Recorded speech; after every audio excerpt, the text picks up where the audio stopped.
आज करवा चौथ पर हम आपके लिए लाए हैं चारों प्रचलित कथाएं। करवा चौथ की पहली कथा। एक समय की बात है, अर्जुन नीलगिरी पर्वत पर तप करने के लिए चले गए। द्रौपदी अर्जुन के इस मुश्किल तप से चिंता में थी। उन्हें डर था कि अर्जुन के दुश्मन इसमें रुकावट पैदा कर सकते हैं। चिंतित द्रौपदी ने श्री कृष्ण जी से पूछा, हे कृष्ण, मुझे आप कोई ऐसा व्रत बताएं जिसे करने से सभी मुश्किलें दूर हो जाएं। ये सुनकर कृष्ण बोले, पार्वती ने भी शंकर से यही सवाल किया था। तब शंकर ने जो पार्वती से कहा था वही मैं तुम्हें बताता हूँ। करक चतुर्थी नाम का व्रत करने से सभी तरह की मुश्किलें खत्म हो जाएंगी। पार्वती ने शंकर से आग्रह किया, हे भगवान, ये करक चतुर्थी का व्रत कैसे किया जाता है और क्या पहले भी इस व्रत को किसी ने किया है? शंकर बोले, पार्वती, बहुत समय पहले की बात है। स्वर्ग से भी सुंदर शुक्रप्रस्थपुर नाम का एक शहर था, जिसमें वेद शर्मा नाम के ज्ञानी ब्राह्मण अपनी पत्नी लीलावती के साथ रहा करते थे। उनको महापराक्रमी 7 बेटे और संपूर्ण लक्षणों से युक्त वीरवती नाम की एक बेटी हुई। बेटी की शादी का सही समय आया तो वेद शर्मा ने एक वेद शास्त्र के ज्ञाता विद्वान ब्राह्मण से उसकी शादी करा दी। इसके बाद वीरवती ने अपने भाइयों की पत्नियों के साथ गौरा का व्रत किया। फिर कार्तिक कृष्ण चतुर्थी के दिन व्रत कर शाम में स्नान के बाद सभी ने भक्ति भाव से वटवृक्ष की तस्वीर बनाई।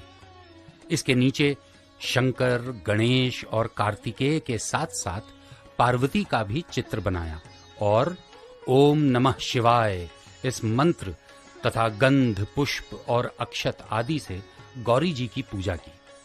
फिर शिव जी, गणेश जी और सदानंद का अलग अलग पूजन करती हुई अक्षत दीपक के साथ 10 करवा और गेहूं के आटे, गुड़ के बने हुए पकवान को अर्पण कर अर्घ देने के लिए चांद निकलने का इंतजार करने लगी।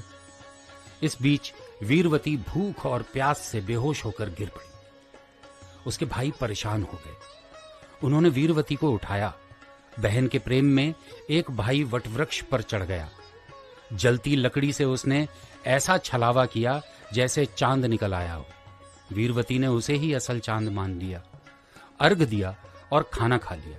इस तरह व्रत के दूषित हो जाने के कारण उसका पति मर गया।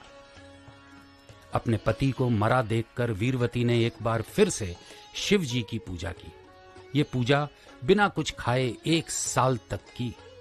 साल के खत्म होने पर उसकी भाभियों ने करक चतुर्थी का व्रत किया। वीरवती ने भी पूरे विधि विधान से व्रत किया। उसी समय देव कन्याओं के साथ इंद्राणी भी करक चतुर्थी का व्रत करने वहां आई। वीरवती ने इंद्राणी को अपनी आप बीती सुनाई। वीरवती ने इंद्राणी से कहा, हे मातेश्वरी, हमारे भाग्य से आप यहाँ आ गई हैं, तो मेरे पति को जीवित करके मुझ पर कृपा कीजिए। इंद्राणी ने वीरवती को बताया कि किस तरह पिछले साल उसका व्रत दूषित हो गया था। अब तुम अच्छे से इस साल का करक चतुर्थी व्रत करो, मैं तुम्हारे पति को जीवित कर दूंगी। वीरवती ने अच्छे से व्रत किया और इंद्राणी ने प्रसन्न होकर पानी की मदद से वीरवती के पति को जीवित कर दिया। वीरवती के व्रत से ही उसके पति को जीवन मिला, इसलिए तुम भी इस व्रत को विधि विधान से करो। द्रौपदी ने कृष्ण के कहने पर करवा चौथ का व्रत किया। इसके बाद ही महाभारत में कौरवों को हराकर पांडवों ने अपना राज्य हासिल कर लिया। करवा चौथ की दूसरी कथा। एक समय की बात है, एक साहूकार था जिसके 7 बेटे और 1 बेटी थी। सातों भाई बहन एक साथ बैठकर खाना खाया करते थे। एक दिन कार्तिक की चौथ का व्रत आया तो भाई बोला, आओ बहन, खाना खाते हैं। बहन बोली, आज करवा चौथ का व्रत है, चांद उगने पर ही खाऊंगी। बहन को भूखा देख एक भाई ने दिया जलाया और दूसरे भाई ने छलनी लेकर उसे ढका। ये नकली चांद दिखाकर बहन से कहने लगा, चल चांद उगाया है, अर्घ दे ले। बहन ने अपनी भाभियों से अर्घ देने को कहा तो उन्होंने जवाब दिया, तुम्हारा चांद उगा होगा, हमारा चांद तो रात को उगेगा। बहन ने अकेले ही अर्घ दे दिया और खाना खाने लगी। पहले कौर में बाल आ गया, दूसरा कौर उठाया तो पता चला उसमें कंकड़ है, और तीसरा कौर मुंह की ओर किया तो उसके ससुराल से संदेश आया कि उसका पति बहुत बीमार है। साहूकार की पत्नी ने जब अपनी बेटी को विदा किया तो कहा, रास्ते में जो भी मिले उसके पांव छूना, और जो कोई सुहाग का आशीष दे तो अपने पल्ले में गांठ लगाकर उसे कुछ रुपए देना।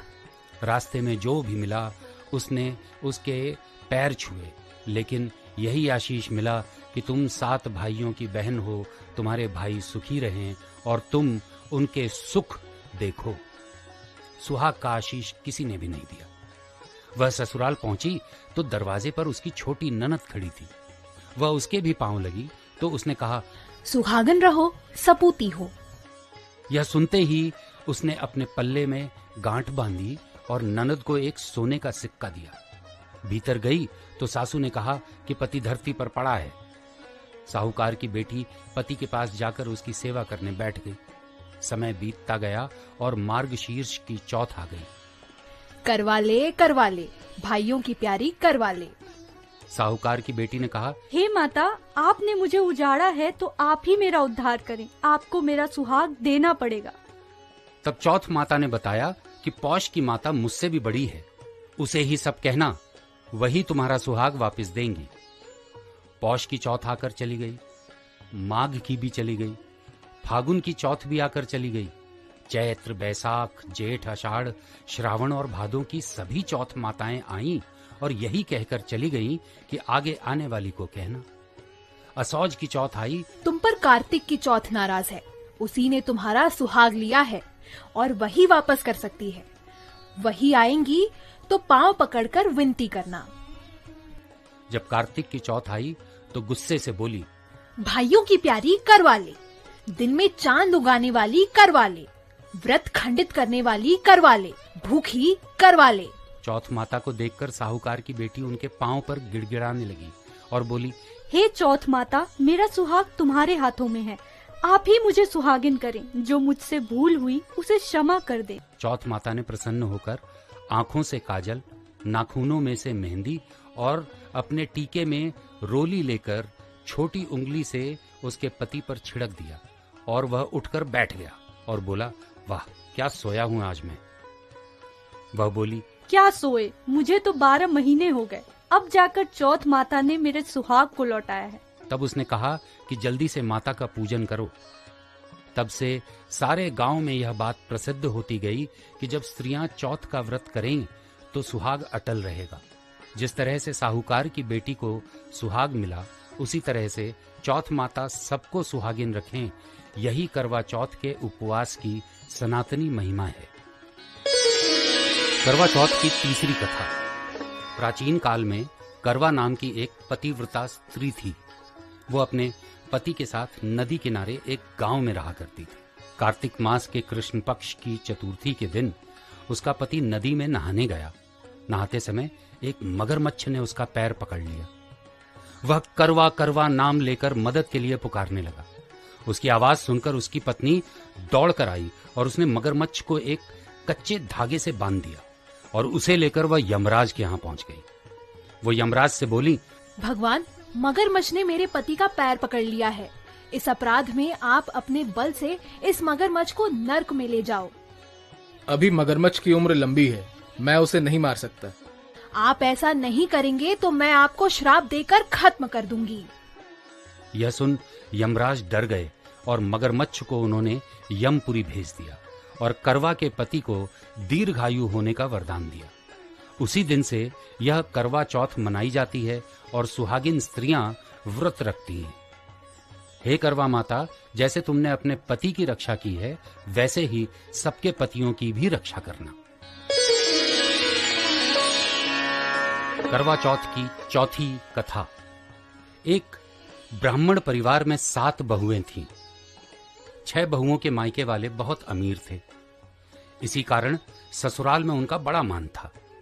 लेकिन छोटी बहू के मायके में कोई नहीं था। वह घर का सारा काम काज करती, सबकी सेवा करती, पर कोई भी उससे स्नेह नहीं करता था।